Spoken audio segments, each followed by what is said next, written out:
क्या होता है जब दोस्ती के रिश्ते में एक सदियों पुराना श्राप धोखे का जहर घोल दे। आज हम एक ऐसी ही कहानी को परत दर परत खोलेंगे जो दोस्ती, विश्वासघात और किस्मत के एक बहुत ही भयानक खेल के बारे में है। तो चलिए इस कहानी के अंधेरे में कदम रखते हैं। जरा इस मंजर के बारे में सोचिए। आधी रात का वक्त है, चारों तरफ पहाड़ियों और जंगल का सन्नाटा और ऊपर से इतनी तेज बारिश कि लगता है जैसे आसमान ही फट पड़ेगा। कहानी की शुरुआत ही ऐसे माहौल में होती है जहां अकेलापन और डर सांस ले रहा है। और ठीक यहीं पर हमारा पहला सवाल खड़ा होता है। आखिर एक 22 साल का लड़का इस भयानक तूफान के बीच एक वीरान सी जगह पर जमीन क्यों खोद रहा है? उसके चेहरे पर डर से ज्यादा एक अजीब सी जिद है। वो ऐसी क्या चीज ढूंढ रहा है जिसके लिए वो अपनी जान दांव पर लगाने को तैयार है? और फिर उसे वो लोहे का बक्सा मिल जाता है।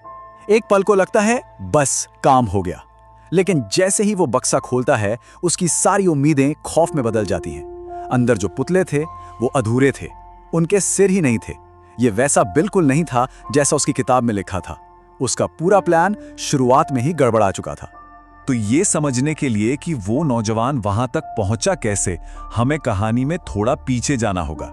ये कहानी शुरू होती है 4 कॉलेज के दोस्तों से, रवि, धीरज, मनोज और मधु। वो एक वीकेंड ट्रिप पर निकले थे, एक ऐसा सफर जो उनकी जिंदगी का आखिरी सफर बनने वाला था। रवि, जो कि वहीं का लोकल था, अपने दोस्तों से एक वादा करता है। वो उन्हें एक ऐसी रहस्यमयी जगह ले जाएगा जिसके बारे में बाहर के लोगों को पता नहीं। एक एडवेंचर का वादा जो असल में मौत की तरफ पहला कदम था। आप देखिए कि ये सब कैसे होता है। पहले धीरज का ट्रिप का आइडिया देना, फिर अचानक उसकी तबीयत खराब होना और फिर अचानक से पास में एक खंडहर का दिख जाना। सब कुछ एक इत्तेफाक लगता है ना? पर कहानी में, खासकर डरावनी कहानियों में, कुछ भी सिर्फ एक इत्तेफाक नहीं होता। और वो पहुंच जाते हैं उस जगह पर जिसे रवि शैतान का जन्म स्थान कहता है। एक ऐसा वीरान खंडहर जिसे सदियों पहले एक पूरा का पूरा आदिवासी कबीला रातों रात छोड़कर भाग गया था। सवाल ये है कि आखिर ऐसा क्या हुआ था यहाँ, जिसका खौफ आज भी उस जगह की हवा में खुला हुआ है। रवि बार बार मना करता है, लेकिन कोई उसकी नहीं सुनता और सब अंदर चले जाते हैं। और वहां जो दिखता है वो किसी के भी रोंगटे खड़े करने के लिए काफी था। बिना सिर वाले मिट्टी के पुतले, हर तरफ बिखरे काले तिल, खून के धब्बे। साफ पता चल रहा था कि यहाँ कोई भयानक पूजा या कोई काला जादू किया गया है। और तभी उस डरावनी खामोशी के बीच न जाने कहां से एक बिच्छू आता है और सीधा मधु पर हमला कर देता है। मनोज उसे बचाने की कोशिश करता है तो बिच्छू उसे भी डंक मार देता है। ये कोई मामूली हमला नहीं था, ये एक तरह का इशारा था, आने वाले बहुत बड़े खतरे का पहला संकेत। डरे सहमे वो सब उस खंडार से निकलकर पास के एक गेस्ट हाउस में पनाह लेते हैं। उन्हें लगता है कि अब वो उस खौफ से दूर और महफूज हैं, लेकिन वो ये नहीं जानते थे कि असली दहशत तो अब रात के अंधेरे में शुरू होने वाली थी। रात में जब मधु नहीं मिलती तो दोस्त उसे ढूंढते हुए बाहर बगीचे में पहुंचते हैं और वहां का नजारा वो किसी की भी रूह कंपा दे। मधु जमीन पर बैठी दोनों हाथों से मिट्टी खा रही थी।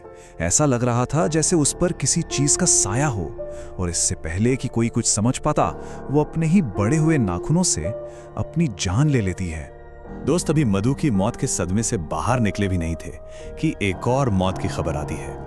मनोज की लाश मिलती है और उसकी मौत का तरीका और भी वहशी था। किसी ने जबरदस्ती उसका मुंह मिट्टी से भर दिया था। अब उस ग्रुप में सिर्फ 2 लोग जिंदा बचे थे, रवि और धीरज। 2 दोस्तों की मौत के बाद डर और गम की जगह अब शक ने ले ली थी, और धीरज की उंगली सीधी रवि की तरफ थी। आखिर वही तो था जो सबको इस मनहूस जगह पर लेकर आया था। क्या सच में इन सब मौतों के पीछे रवि का हाथ था? धीरज ने पूरी कहानी बना दी कि रवि मधु से जलता था, उसने सबको कोई नशीली चीज पिलाई और काला जादू किया। सुनने में यह सब काफी हद तक सच भी लग रहा था, लेकिन कहानी का सबसे बड़ा मोड़ तो अब आना बाकी था। जब सच सामने आया तो पता चला कि असली शैतान रवि नहीं, बल्कि वो दोस्त था जिस पर कोई शक भी नहीं कर सकता था, धीरज। कहानी फ्लैशबैक में जाती है। धीरज के पिता ने उसे मरते वक्त अपने खानदान का एक गहरा राज बताया था। वो एक श्रापित कबीले से थे और एक राक्षसी शक्ति पीढ़ियों से उनके परिवार के लोगों को मारती आ रही थी। वो शक्ति पहले धीरज की मां और बहन को मार चुकी थी और अब अगला नंबर धीरज का था। और इस श्राप से बचने का सिर्फ एक ही तरीका था, 2 इंसानों की बलि। अपनी जान बचाने के लिए धीरज ने अपने ही दोस्तों की बलि चढ़ाने का फैसला किया। ये ट्रिप, ये खंडर, वो बिच्छू, ये सब कुछ एक सोची समझी साजिश का हिस्सा था। 2 दोस्तों को मौत के घाट उतारकर धीरज को लगा कि अब वो आजाद है, श्राप टूट चुका है। वो अपनी जीत का, अपनी बची हुई जिंदगी का जश्न मना रहा था। पर वो ये भूल गया था कि किस्मत का खेल अभी खत्म नहीं हुआ था। और तभी वो राक्षसी शक्ति उसके सामने आ जाती है, लेकिन इस बार उसका रूप पहले से कहीं ज्यादा खौफनाक था, खून से सना हुआ। और फिर वो धीरज को एक ऐसी बात बताती है जिसे सुनकर उसके पैरों के नीचे से जमीन खिसक जाती है। उसे याद आता है खंडहर में एक कांटेदार झाड़ी से उसकी कलाई पर खरोच लग गई थी। खून की कुछ बूंदें जो अनजाने में उस बलि की थाल में गिर गई थीं। एक छोटी सी गलती, एक मामूली सी खरोच जो अब उसकी अपनी मौत का फरमान बन चुकी थी।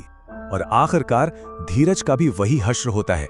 जिस मिट्टी के दानव से बचने के लिए उसने अपने दोस्तों को मार डाला, वही दानव उसे निगल जाता है। वो मिट्टी के एक ऐसे दलदल में डूबकर मर जाता है जो असल में वहां था ही नहीं। किस्मत ने उससे एक बहुत ही क्रूर मजाक किया था। कहानी का अंत हमें एक बड़ी सीधी सी बात समझाता है। इंसान अपनी किस्मत से भागने की चाहे कितनी भी कोशिश कर ले, लेकिन अंत में होता वही है जो लिखा होता है। शायद इसी को प्रकृति का नियम कहते हैं। तो आखिरी सवाल यही उठता है कि क्या सच में कोई अपनी नियति को बदल सकता है, या हमारी हर कोशिश, हर चाल हमें उसी अंत की तरफ ले जाती है जो हमारे लिए पहले से तय है? ये एक ऐसा सवाल है जो ये कहानी हमारे लिए छोड़ जाती है।